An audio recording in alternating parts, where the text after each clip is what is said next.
Assalamualaikum warahmatullahi wabarakatuh. Pada kesempatan kali ini saya akan bahas tentang QU atau antrian.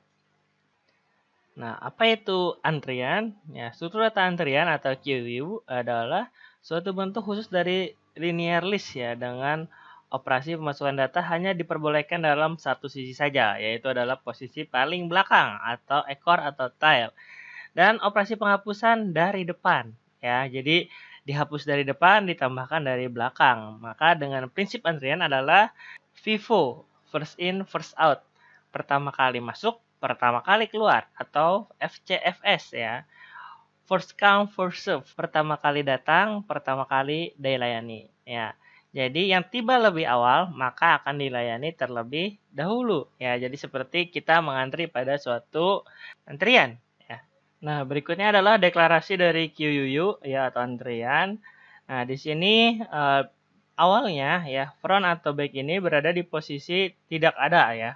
Atau misalkan kita menggunakan indeks dari list ini di -1 ya kalau pakai indeks dari list ya. Jadi depan yang ntar bisa disebut dengan head ya, back atau juga disebut dengan tail. Ini posisinya awalnya tidak menunjuk angka manapun, menandakan bahwa antrian ini masih kosong. Nah, berikut adalah operasi dari antrian yang akan kita bahas. Ya, yang pertama adalah pick. Pick ini digunakan untuk mendapatkan elemen yang terdapat pada posisi akhir yang paling belakang ya, tanpa menghapus elemen tersebut. Jadi ngecek doang nih, kita mengintip ya. Antrian berapa sih sekarang yang terakhir seperti itu. Berikutnya adalah is empty ya. Ini untuk mengecek apakah antrian ini masih kosong ya.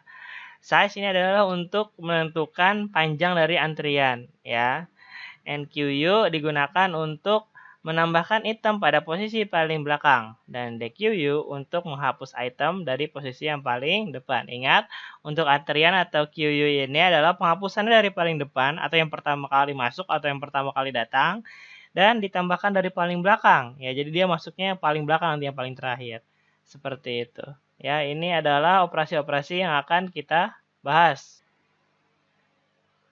Nah, ini adalah inisialisasi antriannya ya. Jadi awalnya adalah head ini tidak menunjuk mana-mana ya. Atau kalau misalkan kita menggunakan indeksnya list ini -1 tentunya.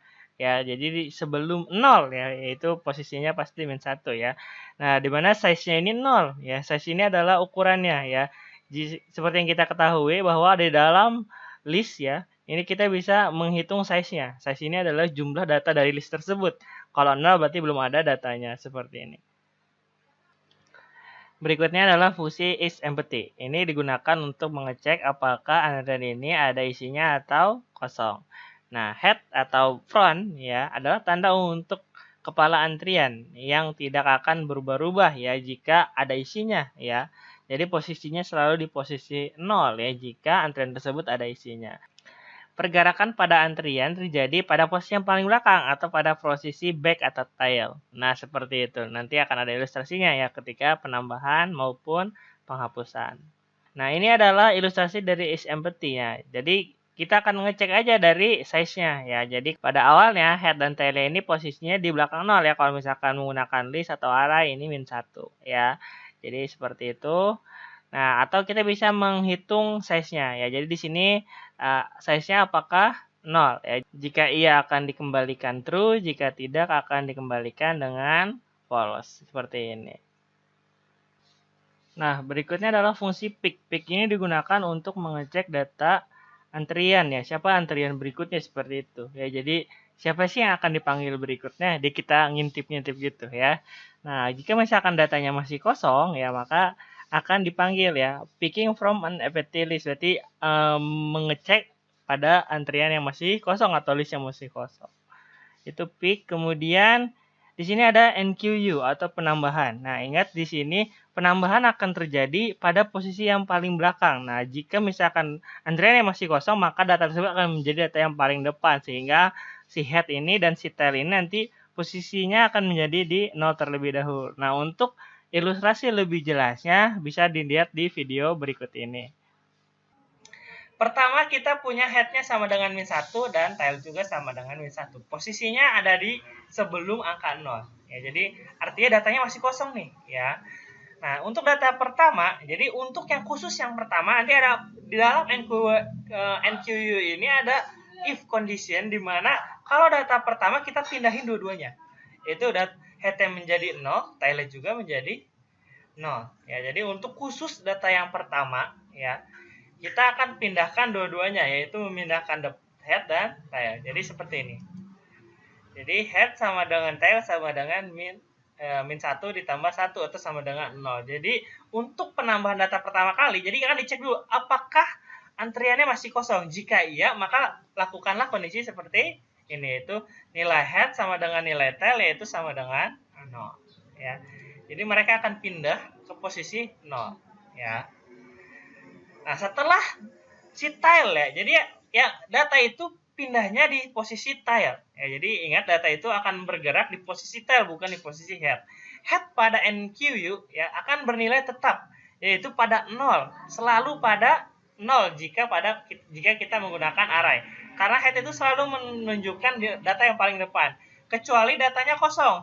Jika datanya kosong nilai headnya min 1 ya. Kalau tidak kosong head itu selalu di posisi 0, tidak pindah. Ya, selalu di depan. Jadi akan masuk datanya seperti ini. Nah, jika kita tambahkan berikutnya, yang pindah hanya tailnya saja. Dan head tidak akan pindah seperti ini. Jadi ketika kita tambahkan data baru, misalkan seperti ini ya, nilai tailnya ditambah 1. Ya. Kemudian data masuk di posisi tail, yaitu posisi 1. Maka akan muncul data seperti ini. Berikutnya adalah kita tambahkan lagi. Jadi yang bergerak itu hanya tailnya saja. Ya. Tailnya digeser terlebih dahulu, baru datanya masuk. Jadi seperti ini. Ya. Kita tambahkan lagi, maka si tailnya akan geser lagi, ya, dan data barunya akan masuk. Nah, seterusnya seperti itu. Jadi tail geser terlebih dahulu, baru data yang baru diposisikan di posisi tail. Nah, berikutnya adalah fungsi DQU atau digunakan untuk menghapus elemen yang terdepan atau memanggil atau men-serve ya atau melayani data yang paling depan. Dilakukan dengan cara pertama menggeser semua data antrian ya. Jadi menggeser ya. Jadi diambil yang paling depan kemudian digeser dan kemudian mengurangi nilai tail dikurang 1 sehingga tailnya juga bergeser ke depan seperti itu ya. Nah, untuk lebih jelas ilustrasinya adalah sebagai berikut ini. Ya, misalkan awalnya seperti ini, ada 4 datanya, ya. Nah, si datanya kita ambil nih yang depan, ya. Terus kemudian kita geser, ya. Jadi tinggal 3. Kemudian nilai tail yang tadinya 3 kita kurang 1 menjadi 2. Selanjutnya sama, jadi datanya geser dulu, tinggal 2, baru tailnya dikurang 1. Kenapa harus digeser dulu supaya tahu ya kita bisa melooping dari head sampai tail. Maka datanya dulu yang digeser, baru tailnya pindah ke belakang. Ya, sama berikutnya juga datanya digeser, terus tailnya pindah ke belakang. Dan kalau misalkan sudah habis, maka nilainya menjadi min 1 kembali. Ya, jadi jika datanya sudah habis, nilai head dan tail kita rubah menjadi min 1 kembali. Nah, terakhir adalah fungsi size ya. Size ini digunakan untuk mengetahui berapa banyak antrian sekarang gitu ya. Jadi berapa banyak elemen atau data yang ada dalam list ya. Jadi karena di sini kita menggunakan list ya, jadi kita bisa memanggil fungsi size-nya ya. Jadi kita tinggal menghitung size dari list tersebut atau ukuran atau jumlah elemen dari list tersebut ada berapa. Nah, jumlah elemen ini akan menandakan jumlah antriannya yang ada sekarang. Nah, jadi materi QU saya cukupkan sekian. Terima kasih telah menonton video kali ini. Wassalamualaikum warahmatullahi wabarakatuh.